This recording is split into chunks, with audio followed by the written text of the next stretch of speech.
What is up, everybody? My name is Kelvar, and today we're doing a VOD review of my own personal Zac game. I thought that this would be really nice just to go over my thought process during a game and give you guys an idea of what I'm thinking throughout the game. And maybe that'll help you in your own decision making and figuring out what you should be doing at any given point at a game. So starting off with this game, I'm obviously playing Zac Jungle. Zac has really strong long-range ganks, so he has really interesting gank pathing. And I'm jungling against a Graves. I obviously walk into Jace here. I'm not too spooked because I have my support and my mid laner here, and I wanted to get that ward in to make sure that Graves is going to be starting red or blue. Based upon this information, I'm going to be taking, I'm not going to be backing here, so I'm going to have to deal with a little bit of lower health, but I do get the information that Graves is going to be starting on his blue side jungle. So that's good news for me, because that means that we're both going to be hitting top side at the same time, unless Graves tries a really silly gank path of blue Gromp bot lane, which is really unideal because he doesn't have red buff, and really blue buff does nothing for him when he's ganking. So we can hope for that. We're going to meet him up in the top lane. I get a really nice leash after using both of my rejuvenating pots. Not a huge deal because Zac kind of has decent sustain with his passive, and his blobs refresh the cooldown of his unstable matter. So he's got a pretty decent jungle clear early on. He really doesn't take that much damage as long as you play it right. Like, look at that. That felt good, didn't it? That just felt good to watch. So right about now, Graves probably cleared his wolves and he's going straight to red buff right about now is what I'm assuming. So actually, I'll do this. So this is probably Graves pathing here. He goes from here to here to here into a gank top lane. Probably that, or if he's dumb, he does a full clear here because he's Graves, and then I'll beat him there anyways. But what I'm doing here is I'm going to be doing this so I get my level 3, and I might get, I think I get my level 4 after I do these two camps up here. So then I'll be a level ahead of him. But since I'm on this top side of the map, if Graves does gank, Fizz is safe because of his troll pole. And I'll be able to come up with a red buff, with my blue buff, and I'll have a level advantage on Graves if he does show up in the top lane. But it doesn't look like he's showing up there, so I assume that he's doing a full clear at this point, since I've already done 4 camps. I do have my double buffs here. At this point, Fizz is pushing Maokai under tower, so Graves should definitely be working his way up here, if not there, through the river. At least that's my assumption, if he's not really, really bad. I call for my Fizz to back up, and there he is. Graves is right there. So being Zac here, I have the luxury of coming right through here and then actually doing the elastic slingshot, and then I get a really nice knock up here. Boom, slow them both with my red buff, get some damage on him, level up my elastic slingshot again, slow him down with a red flash, boom, double kill for Zac. Really awkward direction for my Q, but still I got a double kill. So not only did I stop Graves's clear path, I also, let me see, oops. So if I do this, can I do this? So if I pause it at the tab screen, I know that Graves has 8 CS, which means he went blue, Gromp, no, actually, what is this? This is, he went blue, red, and then Raptors, right? Blue, Gromp, red, Raptors. So I know that Raptors is not up. But for some reason, I go to look at it anyways, because I'm a dummy. Yeah, so I don't know why I didn't look at the CS number there, but I knew that Raptors wasn't up at that point in time. But I did get Graves' double buff, which is huge for his clear. I'm a level up on Graves. I'm level 4 to his level 3. So right now, I'm in a great spot to carry this game with the amount of ganks and pressure I can put all around the map. I am queued with the Fizz, so that is good to note, because I will be coming top lane again to get this Fizz more ahead. And here I go for an early Cinder, Vommy Cinders. That helps me just with my clearing speed, so I can get in there and I can just clear more camps like the Krugs easier. Now I'm going straight bot, because right now I know that Graves can either go top side or he can go bot side, but right now all he has there is Krugs, and he just saw Fizz back off, so he knows Fizz backed. So if Graves has any sense of a brain, there's no reason for him to go top now, where he can clear his wolves and he can clear his Gromp. I'm going bot side to clear my Krugs into a straight bot side gank, because I'm assuming Graves is going to be going bot side soon. And if not, then Graves could go for a cheese mid lane here, but that's really unlikely, seeming as how Ahri has a ward here, so he should be safe. As long as Graves doesn't go through the top side, which I really don't think he will, mid lane will be safe here. I smite for this quicker clear, get some health back, and again, boom, boom, boom, boom, boom. Yep, see, Graves is in the bot lane. So that's what happens here is, so, like I said, we can assume that since Fizz just backed, and Fizz just made it back to top lane, Graves isn't going to go top because only his Krugs are open and available. So I assume that he comes bot lane, does his Wolf, does his Gromp, and then goes straight for a bot lane gank. Which is why, instead of going me for a gank anywhere else, I go straight bot lane, take my Krugs, and then go straight to the bot lane counter gank. So again, I go to counter gank this Graves who shows up on the minimap with the ward that our support placed. I'm here for another counter gank. I think Ashe dies here. Oh no, she doesn't. She uses heal. I get a nice CC onto the Graves. Oh, Ashe does die. And we can't do much here. But honestly, oh, maybe it is. Do we get Graves? No, heal happens. Honestly, that shouldn't have happened. The Ashe should have known that that was happening. Let's go back. Bam, bam, bam. Yeah, like, they're playing super far up. They should know Graves is coming. I didn't ping it. I'm a dummy. So Graves just shows on the new map right now. Ashe is just now running away. And Leona doesn't really have much in the form of disengage other than like maybe her ultimate or going in on the enemy AD carry or something like that. So Leona did all she could going in on the Kog'Maw, but Kog'Maw wasn't the threat. Graves was the threat. Had she gone on through the Graves, that would have been a kill for us on the Graves, and that probably would have been a kill on the Thresh as well, which would have put Graves farther behind, which would have been awesome, but doesn't really matter that much. I got 3 kills at this point, so I'm super far ahead. So Graves now, since he was level 4 there, let's see, does he? Yeah, he was level 4 before he got the kill, so we know that he did do at least one of these camps up here. I don't look at his CS because I'm a dummy. Did I look at? No, I don't look at his CS. Maybe I do it after I kill him. I do. So he has 14. So yeah, he definitely did Wolves and then he did Gromp. How low was he when he left? So Graves was super low when he left. Granted, he is Graves and he can clear pretty quickly, but I'm going to guess he's going to back after this. Maybe not. He's healing pretty good. But he has nothing left here. So all he should do is he should cash in that gold he got from killing Ashe and back off. So I'm going to assume that Graves is going to back.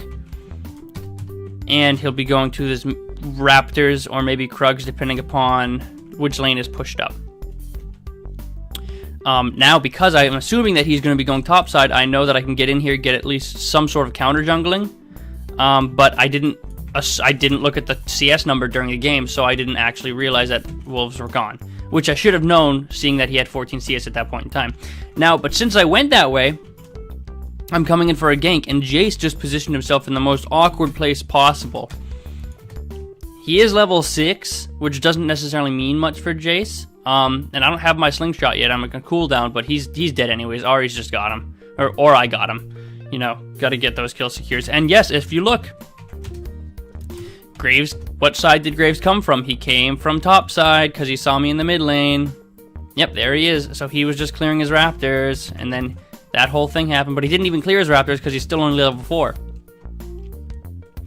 And now, since he's going to be over here, I'm going to go for his cheeky invade right here, and I'm a level up on him, so he really can't do much here. Ahri should be coming to support me here.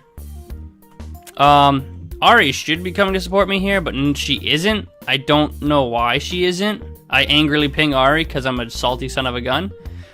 We get a kill on her either way. And now this is free to just take that blue buff. Yeah, this is pretty much all she wrote. That's how the game went. But now we get another blue buff. Graves is only level 4 still. Meanwhile, after this, I think I hit level 6, which is pretty big. What was that? Look at that. Bam. Yeah, he's still only level 4. After this blue buff, I think I hit level 6 and we go straight to drag. And he only has 15 CS, which is huge. So we'll do that. Oh, I don't hit level 6. So we go straight to dragon right here, and this will give it to me. Take some health plobbles. Graves is up now. If he's smart, he would be going topside now because he knows he can't get to Dragon Time, and he knows his blue buff was just stolen if he's not dumb. So there's no reason for Graves to come down bot side. He should honestly be going topside to get his red and then into a top gank. I honestly need to back here, but I'm getting a little greedy for this red buff, which I really shouldn't do because red buff is really good to use in ganks just due to the slow. So I really shouldn't be doing this, but it's just a greedy tactic, a greedy thing that I'm doing just to get some more gold. I can already afford my jungle item at this point, so it's really not ideal for me to be here. Yeah, and then I go into the Krugs. But I have to go mid lane. No, I don't. Okay. So this is really bad by me as I back really greedy. I try to get as much gold as possible before backing, which is really greedy. But it's okay because I'm so far ahead of Graves anyways. There's nowhere he can provide pressure. He's probably only level 5 by now because he just probably cleared his top side. And Fizz is level 7. So really there's nothing he can do. Plus Fizz has a troll pull. So even if Maokai does Twisted Advantage him, he can't do anything about him. But I'm assuming that Graves is going to be coming over here now since he just cleared his top side. Or he's just not going to gank at all. Let's see. I'm going to be topside because I know that Graves probably just cleared all of this. He has taken a little longer to show on the minimap, though. Ahri just got 1v1 by Jace. And then I'm going to do one of the patented Zac ganks, seeing if I can bait him. And Maokai doesn't walk towards us, but I can get a nice slow on him with my red buff. And get at least an assist right here, so that was an easy gank. Now, I know that Graves at this point hasn't shown on the map after clearing his top side. So this leads me to believe that he either backed or he went to his bot side and he's looking for a bot lane gank. So I'm assuming Graves is going to be in the bot side right here. Which means I can go for some warding in his top side jungle. And I'll be pretty safe here. I can get over here and see, I know that he took his red buffs. That means, yep, there he is. Graves is in the bot side jungle. So since I assumed he was going to be here, I knew he was going to be in the bot lane. I came in, got some offensive vision in his topside jungle, which means next time he's here, I'll definitely see him. Graves is in the bot side right now, doing some sort of lane gank, and I really can't do anything here. I'm in a bad position. Honestly, I should have just gone straight bot lane because I assumed that, but I honestly didn't think I could make it. So I thought getting some offensive vision in his top side would be the best option here. And bot lane actually lives anyways, which is really good. And at this point, we get Fizz his Rift Herald. Since there's literally no one around, we can get him this. He's already been smashing this Jace, or not Jace, but this Maokai in lane. So if we get him this, he will be at an even bigger advantage. So we get him the Rift Herald. Graves does that bot lane. Graves actually did get a kill bot lane. Okay, interesting. See, this is my mistake, though. This is something that I didn't do that I need to do a bit more. Is every time you see a fight happening on the map, every time you see pings, every time you see anything, you have to be looking at it happening. You have to go look at your screen, look at there, look at the screen, look at the minimap, look at your screen, look at what's happening down there. Instead of just focusing on this, I need to be looking at bot lane and seeing what's happening. This was my big mistake I made this game, in the fact that I wasn't aware of what was going on. Not so much what was going on, but what events took place. Like, did Graves flash? Did Ahri flash? Was there an ignite used? Did the heal happen? Was the exhaust gone? So there's a lot of information I can get from that, but I know that Graves was bot lane, so I'm safe to push this in. Ahri's pinging missing because she's mad I'm taking CS for some reason. She doesn't understand that pushing this in is the right thing to do when she can't do anything. Jace was bot lane, so he's going to miss all of that CS, which is really nice for us. I'm going to ping out Jace with the Scryer's Bloom, and I'm going to look bot lane, which should honestly never work. This gank should never work because they saw me go off the bottom side of the map. They saw me pop the Scryer's Bloom, and they know I'm going to be down here. So instead of doing nothing, I'm going to go farm my Krugs, and I'm going to back here, I believe. Okay, maybe I'm going to get my Raptors too. Okay, interesting. So I forgot about this game then. Let's see what happened. So So Graves just had a successful gank bot. It's 12 minutes, which means his blue buff is going to be starting again really soon. And oh, what did I do?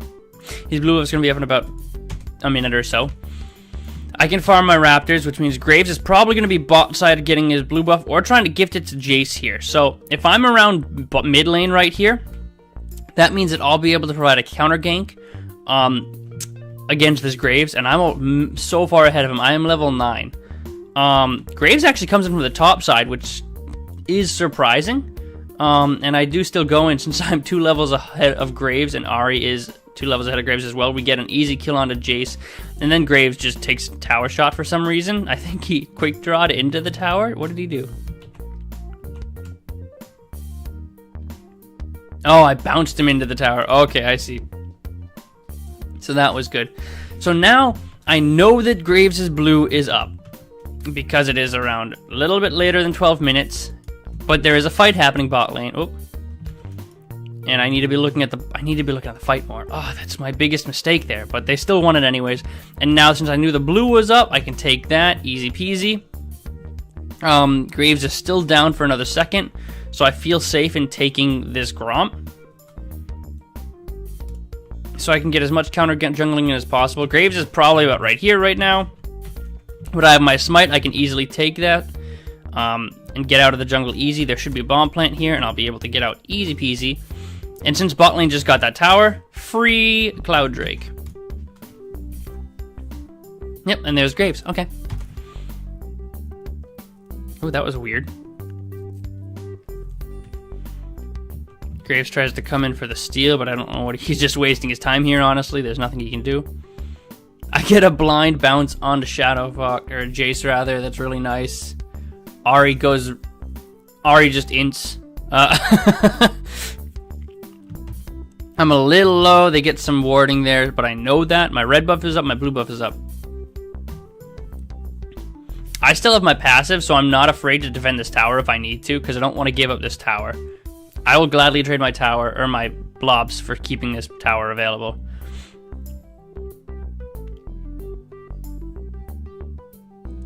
And doesn't look like I don't get any support from my team here, but I'm like half health, so I'm safe doing this, and I can just pop that on him.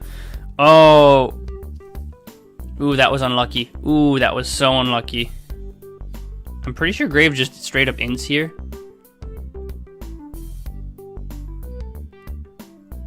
Oh my god, I didn't remember that happening. Oh, I still died. I don't know what killed me. Did he have red buff? He had red buff. Okay. That's alright. My team cleans up. So, let's take a look at the events that happened there. So I know Ahri ints down the mid lane. Thresh and Jace are here sieging. I should know Graves is right here coming for a flanks on the side. And I can pretty much assume that Thresh would be there as well, because why would Kog'Maw be here without his Thresh, and why would Thresh be in the bot lane? There's no reason. So Thresh and Graves are over here. I should know that. I still have my flash available. I just really got greedy and didn't want to use it. Graves is doing my red buff right now, which is why he's not coming in for this. I still have my ultimate available. There's Thresh. I don't know how the fuck that hook hit me. That was really... That was really... maybe it's because of the animation. That's weird. Alright. And now Ahri and Fizz are coming in for the cleanup, so they're getting a little bit too ham here. I misclick on the bomb plant. That's awkward. And the red buff. I should have smited blue there to survive. I would have survived had I smited the blue buff. But Fizz gets the cleanup here with the double kill, so that's good. Maokai comes down. Maokai can't... Oh, that was weird. Fizz goes top lane again. Okay. So at this point, I'm pretty sure this game is... We're in a pretty comfortable position. Yeah, they have 10 kills, we have 14, and I have 6 of the kills. But at the same time, Graves is pretty much a non-factor. If we can keep this up, then Graves isn't going to matter at all. I got my level 11, so I got my second rank on my ult. 3 members on my team are sieging mid, and I'm farming Krugs. That's a mistake. This is a mistake for me. This is really greedy by me. At this point, I think Graves would be topside. Yep, there he is. So Graves would be topside because he had his Krugs and he had his Raptors up. Plus, there was no one top, so he's probably just going to come straight mid, which is exactly what happened. So, after the sieging mid, yeah, I'm just here because I can't help them if they get caught right there. So I'm here for the over-the-wall gank with my Elastic Slingshot, but they get hooked. Ultimate from Leona, ultimate from Ashe. I wasn't going to go in until I saw the ultimate from... And then Leona goes in. So I guess that's why I go in again. But that was a little ham. Little ham. At this point, this is... I'm pretty sure this is my team inting. I can't defend the tower now because if I'm there alone, I'll just get hooked and bursted down. I don't really have any stats yet other than some armor. Actually, that's not that bad, but I will get bursted down. So I want to be really careful here and focus the damage dealer because they can, like, honestly just do that and hook me down. Jace takes the tower, so they're doing this really sloppy dive here. Ahri comes in for the cleanup kill with the ignite, so that's nice. And then Ashe comes in with the flank. But I guess that worked out. So that was good. Really wasn't the cleanest of dives. That probably would have been a Mead dying had that been a cleaner dive and Jace didn't take the tower aggro. But that's really good for us. You know, everyone just kind of inted before that whole thing happened, which is why I was solo there. So we get the tower, we get the blue buff. Dragon's not up for another few minutes. And at this point, this is all team fighting. So at this point, this is all relevant to your team. Once you get to this point in the game, it's more difficult to track the jungler because laning phase is pretty much over. And jungle pass and jungle roots really don't exist anymore. It's more take what you want and when you can get it. So you really kind of just got to play around your team once you get to this point. Like, I know Ahri's a monkey. I know Leona goes ham every chance she gets. I know Ashe likes to flank. But what I do know also is that Fizz, I don't think he's died that much. I think Fizz has been doing well. Plus the fact that I'm duoed with Fizz, I can at least have some sort of faith in him that he's not going to just ape out. So I think my focus here is I want to keep with Fizz. Because as long as I keep them locked down away or with Fizz, Fizz can provide the follow-up damage, but I guess Fizz has no mana here, so I can't do much. But that's kind of how it goes later game, is you just got to play around your team and play based around what your team is doing and what you think needs to be done. The better you play in your game, the better your team will listen to your pings. If you looked earlier, Ahri's like, damn, Zach, you 60. And I'm like, yeah, you know what I try. It's based on, like, if you do well in game, and if you do decent, like, your solo laners or your randos will tend to listen to you, per se, unless there's just that troll. There's always that troll who just likes to spam ping and be rage and whatnot. There's always that person. But use your pings, type, talk to your team, you know. As long as you're not feeding your ass off, they'll probably at least talk to you about it. Or at least respond pings and spam and salt spam you. So it doesn't really matter. You got to read your team, see what they react to, see how they react, see how they play, and play to their advantage. If you see Fizz is 2 levels up on a Maokai, you fucking feed the shit out of that Fizz and get Maokai tilted off of this face of the earth. And that's kind of how the game goes. Once it gets to the team fight phase and after the laning phase, you got to use your best judgment on what the calls are, you know, whether it be Tower, Baron, Dragon, Inhib, what have you. So, that's about it for this VOD review. I wanted to take you through it because I thought it was a really good example of me doing a great job of tracking Graves, and tracking the enemy jungler, and I hope it'll give you some insight on tracking your own junglers in your own games. Granted, this game I got fed beyond belief, and this is a really skewed sample size, but it's still a really good example to show how easy it is to just track the enemy jungler just from looking at the minimap and looking at his farm. So, again, I hope you guys learned something. I hope you guys have a good luck with tracking the enemy jungler in your own games, and I wish you all the best of luck in solo queue. So thank you all very much for watching, and have a wonderful afternoon, evening. Oh no, I messed up my outro. Whatever, have a wonderful evening, and I wish you all the best of luck in solo queue.